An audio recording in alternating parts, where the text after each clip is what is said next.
Joining fields, taking over. No one can deny we're queens in our own rights. Flag on fleet, we're ruling the game. Turning heads, yeah, we're making our own name. Living free, we're breaking the mold. Unapologetic, we're standing bold. Every picture we post, it's a story untold. We're inspiring souls, watch us unfold. Watch us unfold.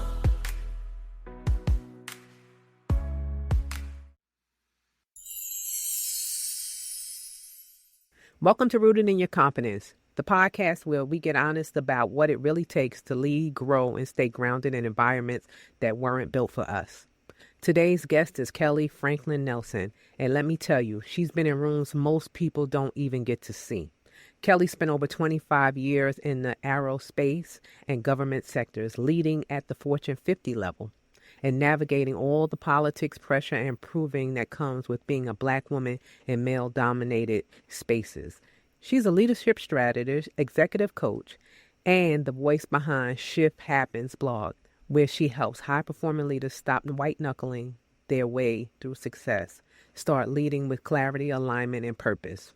What I love most about Kellye, she doesn't sugarcoat the journey. And in this episode, we get into real talk about mentorship, burnout, confidence, and what it means to lead without losing yourself in the process. This one's honest, layered, and deeply validating, especially if you've ever questioned your worth after doing everything right. Let's get into it. Kellye, welcome to Rooted in Your Confidence. I'm so glad to have you here. And I want you to tell my audience who you are, what you do, because I did say a little bit, but I know that you can say it better than I can. I don't know. You said quite a bit there. You said quite a bit. As you mentioned, I'm Kellye Franklin-Nelson. I have spent half of my life in male-dominated spaces, aerospace, government, and right now I have my own business, leadership strategist, performance coach, because I want to see leaders uncover those hidden gaps, and we're going to help them fix them so that they can get to the next level, whatever that looks like for them. And I am super excited to be on this podcast because the subject that you talk about are definitely near and dear to my soul. Wow. Let me tell you, we do different things, but we do a lot. We talk the same stuff. So I'm excited just to have this conversation, to be able to engage with somebody that knows and understands exactly what it's like, not just being in the male-dominated industries, in those spaces, but as a Black woman, what we deal with, what we go through, how they always making sure that we know what we're doing, and if we qualified, if we not. So this conversation right here, it's going to be good. I just want you to know. Oh, yeah.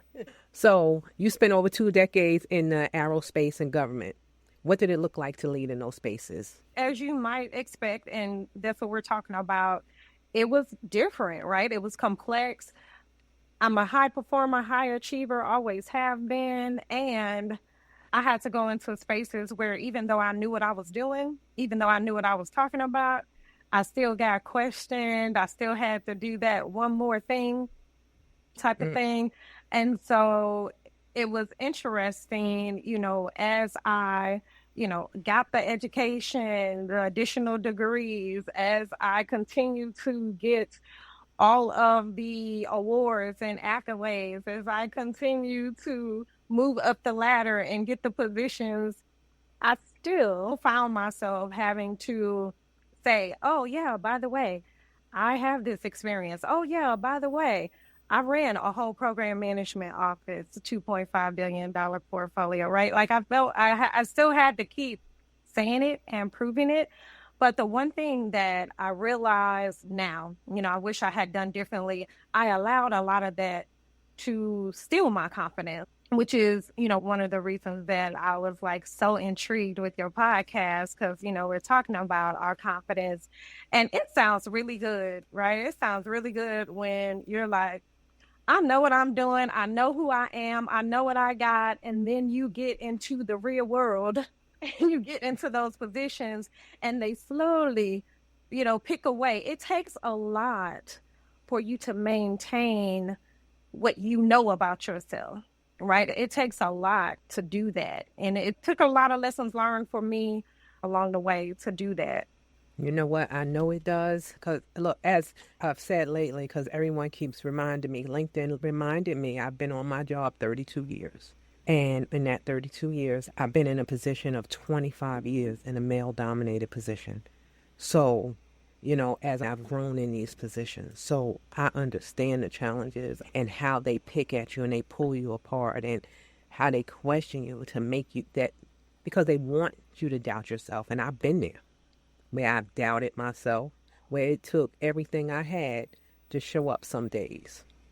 And that's why it's so important for women in these spaces because 50% of women that work in male dominated industries leave within the first 5 years. So what we do, honey, we ain't basic, we ain't average, we ain't none of that. We amazing because we stayed and we show up and we did it. So being in these spaces and being able to have the confidence to stay, that's what drives me with this podcast because everybody can say, oh, get your own table. But if we continuously get our own table, are we ever actually building anything that's inclusive for everyone? So that's why I did this podcast. That's why it's so important to see women like you stepping in there, showing up and showing out and letting the world know that even though they tried to pick us apart, even though they tried to have us think that we weren't confident or capable or qualified enough, we stayed. So kudos to you, me, and every other woman that stayed. You know what I mean? Like, how did you keep that confidence, though? How did you continuously stay with it? So a couple of things. I definitely had to lean on, at first I had to build it, but I had to lean on my network. When I was growing in my leadership, there weren't a lot of me around. So there were very few women in leadership and even fewer Black women in leadership. So there weren't a lot of people that I could lean on. And so I had to lean on my external network and build my external network. I wish I had done that sooner than I actually did. It was a lesson learned because I was trying to navigate the internal dynamics and the internal mentorships and networks. And the reality was they didn't know what I was experiencing. And they were navigating their own things. So they were trying to stay within the confines of the structure, right? But when you have external people, they don't have to navigate that. So they can tell you the real. They can get down and dirty with you and tell you, look, it ain't going to be easy. This is what you're going to have to do. And yes, my dear, sometimes you're going to have to play the game. Because people will be like, I ain't playing the game. They're like, yeah, sometimes you got to play the game in order to get yourself in position to not play the game. Okay. So that was the biggest thing that I learned, but I learned late, was leveraging and building an external network of women who look like me, who were maybe one or two steps ahead of me that I could lean on and I could talk real talk to about what I was experiencing. That is true. We sometimes think that we have to do it all, be it all. For me, I didn't want to be embarrassed. I felt that shame attached to not being able to handle it during certain moments in my career because what was that saying about me? So I stood and I took things or I allowed things. Let me say that I allowed things that I necessarily did not have to. And like you said, leaning on that network, leaning on your people. When I work with my clients, I teach them first all the accolades that you was talking about, all those beginning things. I teach them to grab into their little grab bag and reach there, but it's also things outside of yourself that you can do.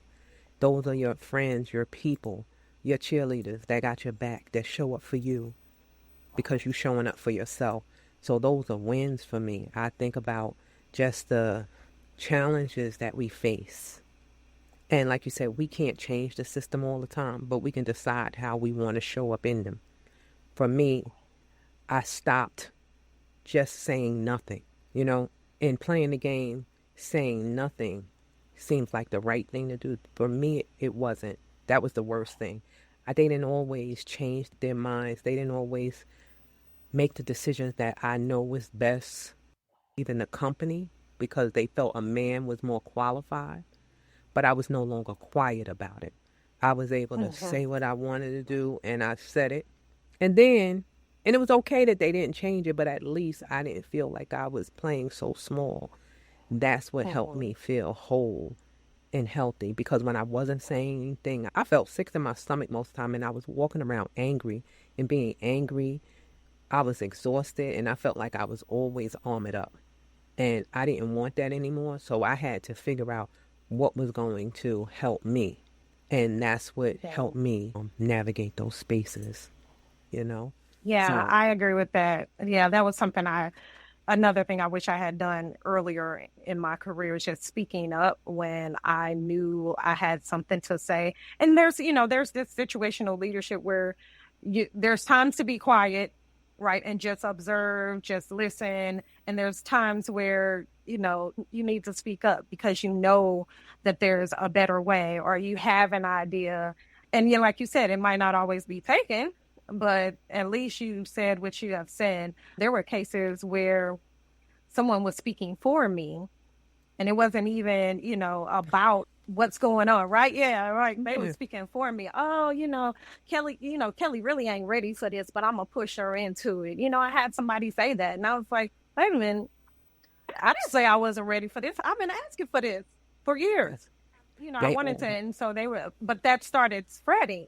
Right. And so you do have to be careful about when you're not speaking up and speaking up for yourself, because especially in higher leadership, particularly in the male dominated space, particularly when it comes to a Black woman, misconceptions can get spread really easily. And we don't get a lot of opportunities for the comeback. Right? no. They get opportunities to do the comeback, but it takes a lot for us to have to navigate the comeback once things go awry. Isn't that the truth? Because, honey, they going to label you. You best believe they going to label you and put you in this little box and say what you couldn't do, what they thought you could do, and, they expected more.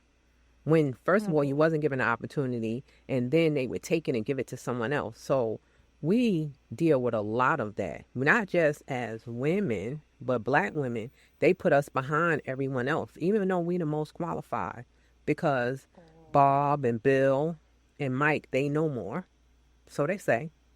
And then if you have a woman that's there that is white, they're going to give her more of an opportunity because they don't believe that we can. And then even when we show up, they say that we're just not as qualified, even though we're doing the work, showing up, giving 110%. So our battle is triple than anyone else in these spaces where that's what I felt. I felt that I was always trying to prove myself, always trying to show them. And then I even went through a phase that I tried to give and be that person for everyone, that nurturer. What do you need? I'll listen to you if you want to tell me. I did all the things, but that shift that happened when you get tired and you get exhausted, that's when things change for me. And that's when I decided I deserved more. I wanted more, and my voice needed to be heard because I had some good stuff to say. Let me tell you, I said good things. I did. I know that you also mentioned that it took 15 years before you saw someone who looked like you in the executive ranks. How did that feel when you saw someone? Yeah, I don't know if it was 15 years, but it took a while before I saw, so let me correct that. I saw women in leadership, but they were not in the tech area. Okay. So there were many that were in finance and were in HR, things like that. And I, reached out to them for mentorship. And one told me, and I really appreciate her for this. And she just said, you need somebody in the tech sector, right? You need somebody in the IT organization, the engineering organization to help you, navigate climbing the ladder, getting, higher in leadership, because she doesn't know that part, right? And she's like, there's only so much I can do. And I appreciate her honesty for that. But when I finally started seeing me, it was like wonderful, right? And so then kind of overcorrected because I started really gravitating to those ladies. I'm like, yes, so I finally got my people here mentoring. Show me what you know, those kind of things. I was making sure I connected. One thing that really became clear to me, it wasn't that they didn't want to help me, because I think that's a misconception. A lot of times I've heard ladies say, or I heard Black women saying, they're like, We don't try to help each other. We're not trying to, pull each other up. And I don't think that's the case. I think that when you get in that position, especially if you're one of the only, you are navigating so much that it is really difficult for you to navigate your own stuff. And like, girl, I got you, girl, I can give you some tips and everything, but I am trying to still navigate my own little situation here. And oh, by the way, I'm still going through some of the stuff you're going through. So, it was kind of that thing. And I get what it is, because I call it being the chosen one. Sometimes you're the only, and because you're the only, you get tapped for everything. You get tapped for all the DEI stuff. You get tapped for all of the diversity awards. You get tapped for all of the inclusive things, but it's you. Like, there's no possible other, no other Black woman in the company that could be there. And so I get it.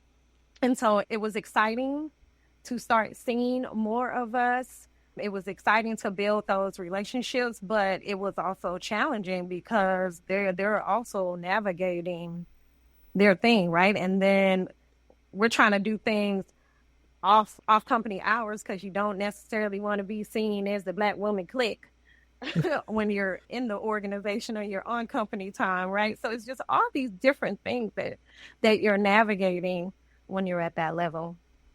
I think you're right. I mean, I never wanted to admit it, what you just said, as far as we don't want to be seen as cliquish, or we don't want to seem that we don't want to be inclusive.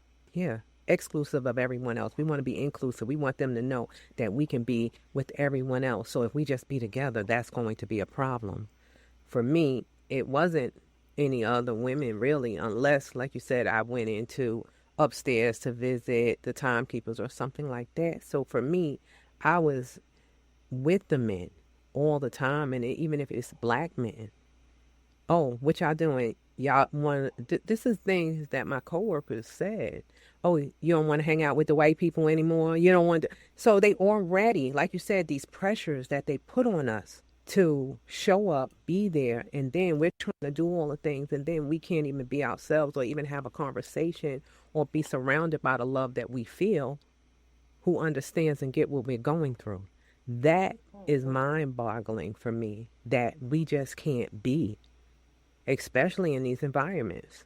Even if you wanted to be with women and hang out with them and have the conversations.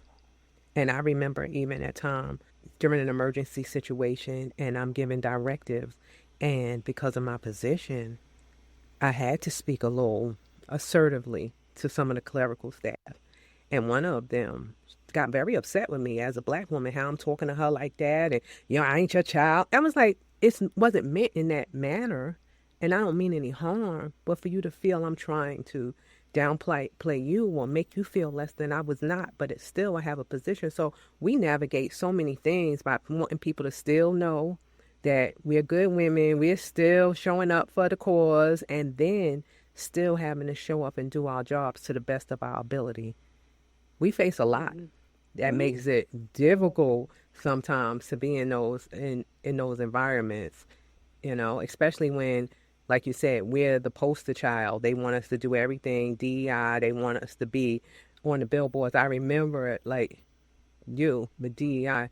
They had me on buses and on trains and everything else because we was only at 8% women. But then when I'm at the office, you giving the better jobs and assignments to the men.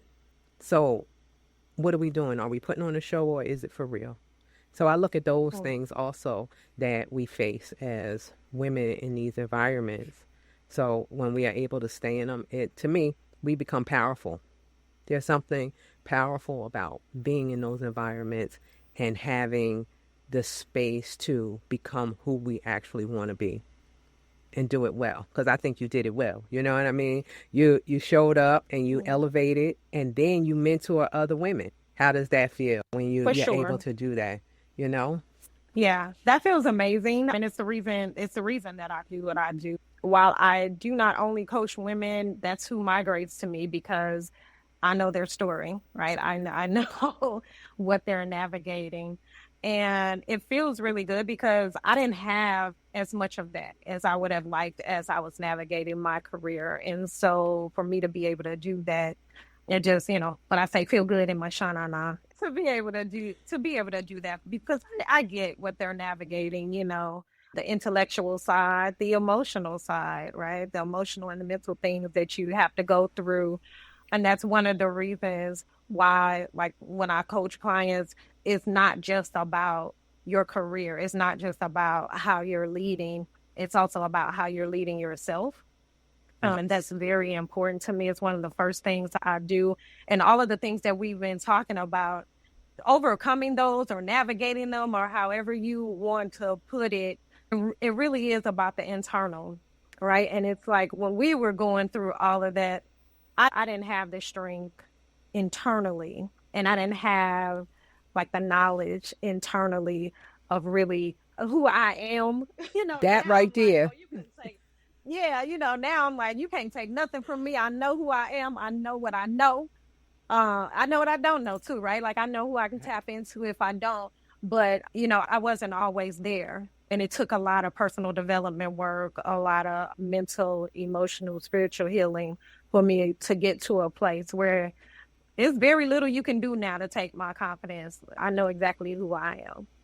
Come on, somebody, because like you, that's what I know for sure, and that's what I work with my clients on. The first thing before we can go into professional, we got to work on that personal. We have to do that Mm-hmm. because if we can't get that inner self together, get those emotions and those thoughts and feelings together, so that you can show up fully for you. Once you figure out who you are, because 9 times out of 10, we don't know who we are, because at the end of the day, when we growing up, people always tell you what you look like. Oh, girl, you're doing this right. You should do this. So we don't know. So figuring out it hard, and then trying to navigate a job, your family, your friends, and just show up socially. So being able to figure you out first. That's the first thing. Personally, tap into that personal self, learning about those emotions and your feelings, and being able to actually show up differently at the job. Because if they can't shake you emotionally, when you understand that's just a thought and that thought is causing you to feel some way, so now you have more control over yourself. So for me, it made me show up differently. Okay, so he said that. That's his thought about me. And guess what? That's really my superpower, because that makes him uncomfortable. And they, you know what I mean? Like, really, when they recognize that it don't move me. What you saying is not moving me. It's moving you. And you need to figure that out. And this is how I talk to people. Like, what is happening? So that's that win. And that's like you. That's when what helping my clients does for me. Seeing them win and understand and recognize, like, that's them. And being able to step in your full power. Being able to say, I empowered myself because I recognize what's going on. And I think that's how we stay at tables. That's how we show up more. When we recognize our value that we have, what we bring, because it's our God-given right to be worthy. People have worth and value mixed up too, in my opinion. How we supposed to be. When the day you came into this world, you was worthy to have everything that you were supposed to. But all your knowledge, your accolades, your years of service, the systems that you've put in place, that's right there is the value that you bring to any body, any job, and recognizing why you do what you do, get into your core beliefs. So that's when we win as women. And I think that's where we're both at, and that's why Oh, we I can like show up that. differently. Yeah. We have to be able to do this, and that's where we at. No matter which way we look at it, turning, it's the work that we did internally. And that's what we do is so important for women. And like you said, you work with everyone, but when you do it with women, for me, that's like a win. Now we at the table. Now we showing up differently. When I made the name of my podcast, Rooted in Your Confidence, I used to think about my mother. My mother always said, when she talked about preachers and stuff, he went on and preached today. He was standing flat-footed in it. So, how they standing in church and they standing in and they flat-footed. That means they going on, they strong in their word. And then I remember reading something. I think it's Psalms 1:3 or 3:1. I get it mixed up. But being rooted, that tree rooted in the river, it may sway, but it's still standing. So being to enable people to be rooted in everything that they have, anything that they know. That's the win. And that's what makes us, me and you, what we do, so special. I love it. I love Yeah, it. I'm telling you. Because what you do is amazing, executive, and still be standing no matter what they threw at you. You still, even though you had those moments where you had doubt, you still stood. And like I said, I think the statistic I gave in a bit, that makes us so, we're like an anomaly, what we do. Even to this day, which is awesome and pathetic at the same time. Yeah, it is, right? It's craziness in this day and this age in 2025 that we still deal with the same. It may not be the same way, but we still deal with the same issues and problems. You know what I mean? That they want to take parts of us and have us feeling less than. So when you felt less than, I know I done talked a lot. So when you felt less than, what did you do for you? How did you tap into you? And so that's where I was saying that I did a lot of personal development work. It's been sporadic over the years, but for sure that is where I had to get rooted, to be quite honest, right? I had to go back to what I knew when I felt less than. It didn't take me long to get out of it because just in general, my personality is, I'm strong, I'm resilient, I'm confident, particularly in my intellect. So that's something that you can't really keep me down in. I know that's something I know about Come myself. on, sis, Like, for I know the I'm intellect. smart. Come on, sis. You know what I'm saying? I love that. You can't now. Yeah, you might make me like feel some kind of way when you say something or when you question it or whatever, and I'll have to go back and it probably at least the next day I'm like, wait a minute. Let me remind myself, right, of who I am and what I know. And so what I tell people all the time is the one thing people can't take from you, they can't take what you know. So when you think about the intellectual side, when you think about the learning, when you think about, your training, your experience, you know what you know. Nobody can take that away. They can say whatever they want to say. They cannot take that from you. And that's where you can start tapping into your confidence. That's where you can start. Like, that really is your root, right? That really is your roots. That stuff, that tree, the roots that's down in the ground and they're stable, and that storm can come, the hurricane can come. The tree is still standing. Now, the leaves might blow off. Come on. Some of the fruit might drop to the ground, but the tree and the roots are still there to thrive again, right? The leaves will come back. The fruit will fruit again. And so that's what I like. I like to tell people, like, nobody can take, when you feel like that, you're in those rooms and you're like, oh, well, they question this and they question that. What do you know? What do you know to be true for you? I know, like, I'm talking to people with PhDs and all of that. I'm like, you went to school for how long? You know that stuff, right? That's right. You've been working for 15, 20, even you've been working 10 years. I don't care. Like, whatever your number is, you have that experience, and that experience can be taken away from you. Right. And so that's really important for, like, I want the listeners and whoever else runs across this podcast, like, if you're ever feeling like jaded or, you're kind of questioning, somebody has knocked you kind of off of the pedestal, it's okay to be on the pedestal. So when I say that, it's okay to be on the pedestal. You earn the right to be on the pedestal. Come on, somebody. You about to preach today. You better go ahead and tell them.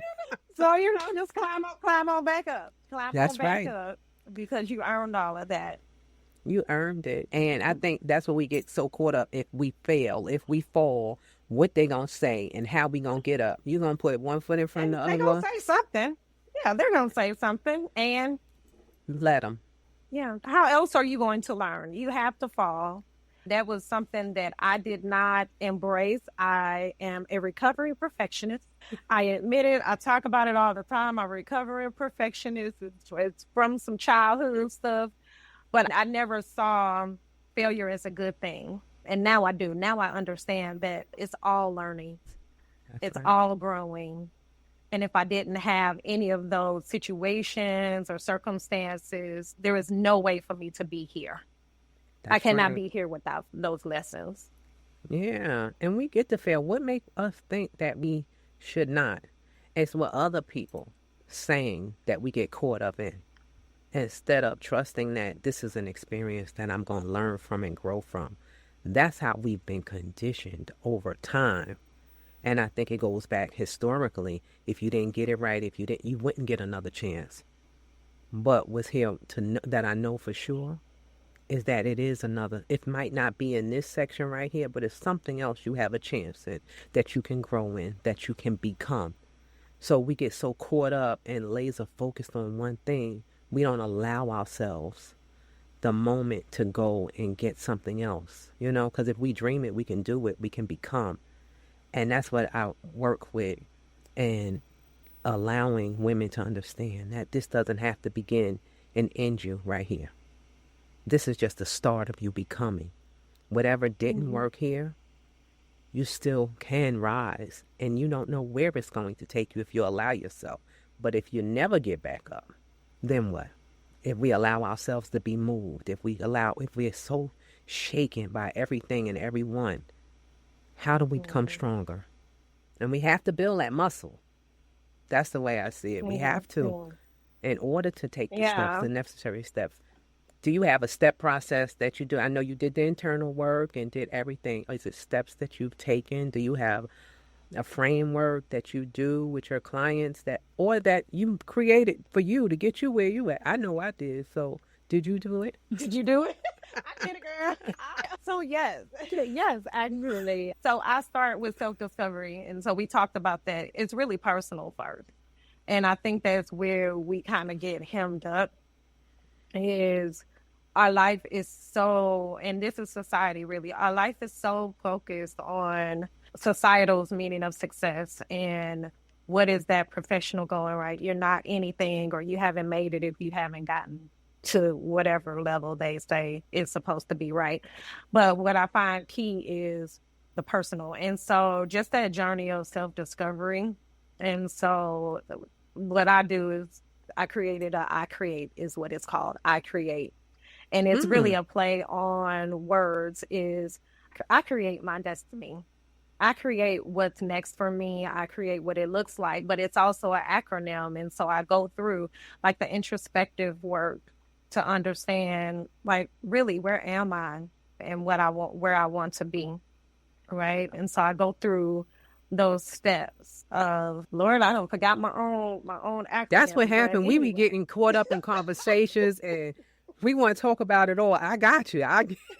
But anyway, yes, it's a step-by-step thing to go through between introspection and reality checks that I have you do, really evaluating where you are and where you truly want to be. I ask people, where would you really want to be if nobody was in your ear, if nobody said it was impossible, all of those things. So those are the things that I go through, and I don't just go through them once. Like, it's a continuous cycle because we are evolving, we are expanding, and with that expansion and evolution comes new things. And so then you got to go back. Like, I got to go back to the introspection part, right? And I got to go back to the, what am I creating? And I got to go back and do a reality check. Like, okay, now that I said that, is it real? Is it really what I want? Or is it what somebody else said? Because we get a lot of people, I've had that throughout my life. A lot of people have told me, you mentioned it earlier, have told me what I should do, what I would be good at, all of those good things. And I was in that lane for a long time. So I have to keep, now that I know more, now that I know better, I go back to that, like, oh, wait, is this really what I want to do? Is this really what I want to be? Yeah. I like you reminding myself to ask myself that question. Why are you doing this? I know for me, having done the work, when I go, well, yeah, instead of yes, and excited about it, listen, I have to have this conversation with me. I have to check in. Like, what's really going on with you? What are you hesitating for? Because if I don't, then I end up doing things not for my own good, for my own purpose. And I think sometimes that's what we've been taught, that we have to be there and be good for everyone else and not for ourselves. So I automatically revert back there. So then I have to start that inner work again. Like, hey, check in. What's going on with you, sis? Yeah. sis, what's going on? I need to know. Mhm. What you saying? Why aren't you showing up for you? Why aren't you believing in you as much?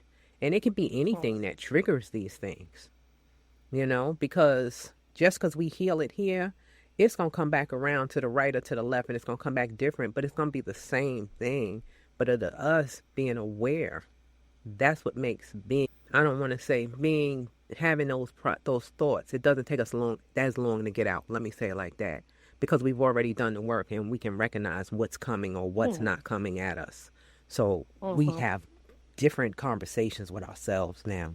So I love how you work through and you got where you're at. And I know that being in them government spaces and being in aerospace, it played a part in leadership. Tell me, what did it teach you? What did those spaces teach you that books could never teach you? Maybe I should have said it plain from the beginning instead of trying to be technical and cute with it. Those spaces taught me to trust myself. And that's the conversation we were just having. Those spaces taught me to trust myself. I know what I know. I knew what I knew then.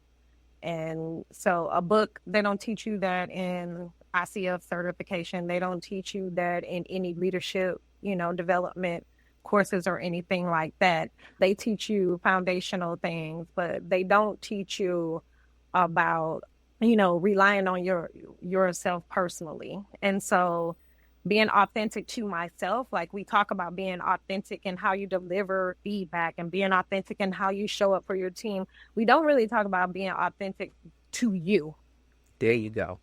and your aspirations and your knowledge. And so that's the one thing that I would definitely say a book can't teach you that. Experience taught me that. That right Yeah. there, that's a word right there. Being your authentic self. You taught it to yourself. And being authentic is, like you said, us getting to know ourselves, getting deep with us, get deep within. And I love that you did that. I mean, what it taught me, being authentic with myself, taught me I didn't have to code switch. I didn't have to show up different in different places to appease them and who they thought I should be. So that was a win for me. So when I walk in, and when I walk from the back to the front, when I hold my ground, and when I'm sitting at the front of the table, I lead the same way. I'm not trying to switch it and sound like or be like, so they'll receive it. You're going to receive it regardless because I'm bringing it to you just the way I am. So it allows me to be more comfortable with myself. As long as I was switching and trying to make everybody understand to make them comfortable, it took me longer for them to understand. It took them longer for them to get it because I wasn't being clear for me. It takes a lot. So here we are now. We're close to time. So if you tell me what you're doing now. I know we done talked about a lot of things, but let me know what you're doing now. How do you help clients? You done told us a little bit, but tell me all the things. Yeah, thank you. What am I doing now? So all the things. I'm doing all the things. I am speaking. That is generally where most people can find me. I'm doing a lot of speaking engagements. So I don't know whenever you guys will listen to this, but for the end of 2025, I have quite a few lined up almost every month because I do love to be on stage. I love to reach the people in person. That's kind of my thing. I used to be a singer. And Really? so What kind of music you did. sang? Let me turn. You say I had to get all because if you don't want me to sing, but I want to know what type of music you be singing? What you alto, R&B. soprano? Really? I think R&B mainly. Okay. Yeah, and I am in between alto, soprano. It depends. I used to have a lot of range, and I haven't been practicing, so the range is a little smaller than it should be if I had Oh, practice. okay. You But you I said it love to all like, be, yeah, I love yeah. But that. I do. I love to be on stage. I love to be in front of the people. I really enjoy seeing the transformations and in person. So that's what I'm doing. Obviously, I also coach. So the big things I do one-on-one private coaching for the leaders who are like, I need something just for me and I need to work with you one-on-one.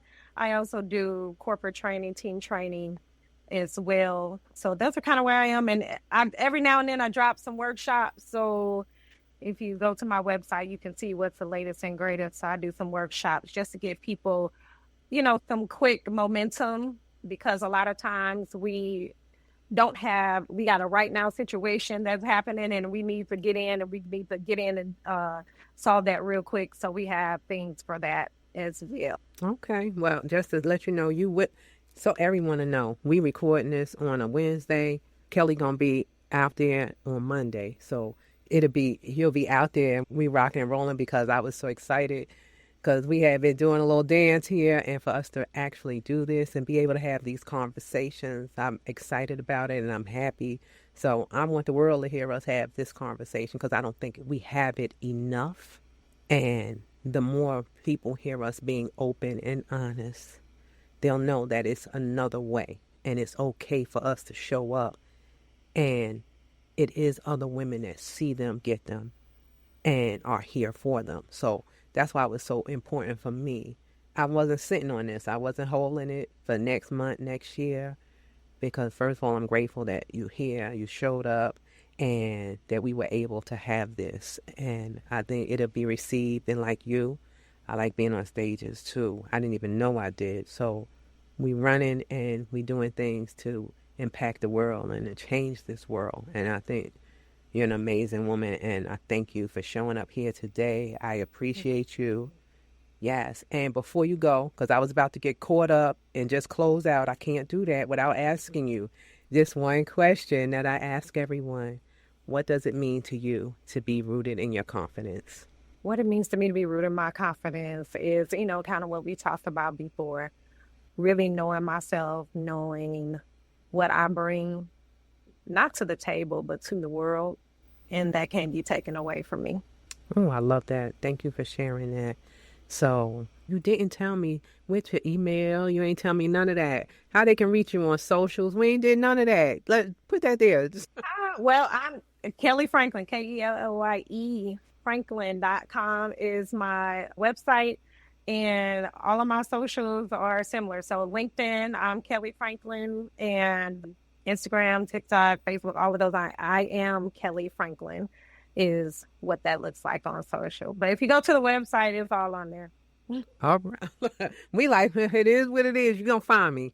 Well, thank you so much, Kellye. You brought clarity, truth, and leadership insight that so many women need to hear, especially those fighting to be seen in environments and second guess their brilliance. In this conversation, you shared if any woman that feels unseen and unheard, please subscribe, share, and show up for you. Reach out for one of us because we got something to say and we got you. Trust me when I tell you. Kellye, thank you for your honesty, your story, and your commitment for helping leaders lead. Thank you for having me. You're so welcome. Thank you. And until next time, please stay rooted in your confidence. Sis, you don't have to twist, shrink, or hide. You deserve to be seen, heard, and valued for exactly who you are. If this episode spoke to you, make sure you follow, subscribe, so you never miss the conversation. And if you're ready to take this work deeper, take my confidence quiz. The link is in the show notes.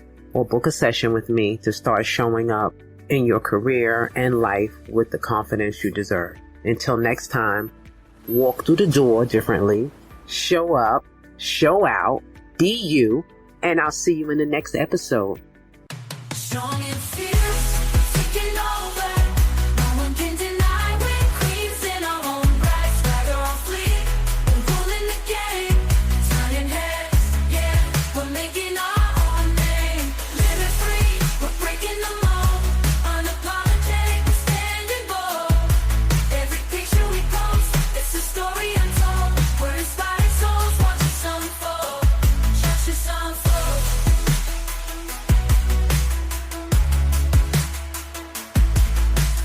Capture the moment, hold it tight. Every click, every flash, we're shining so bright. Through the lens, we're showing who we truly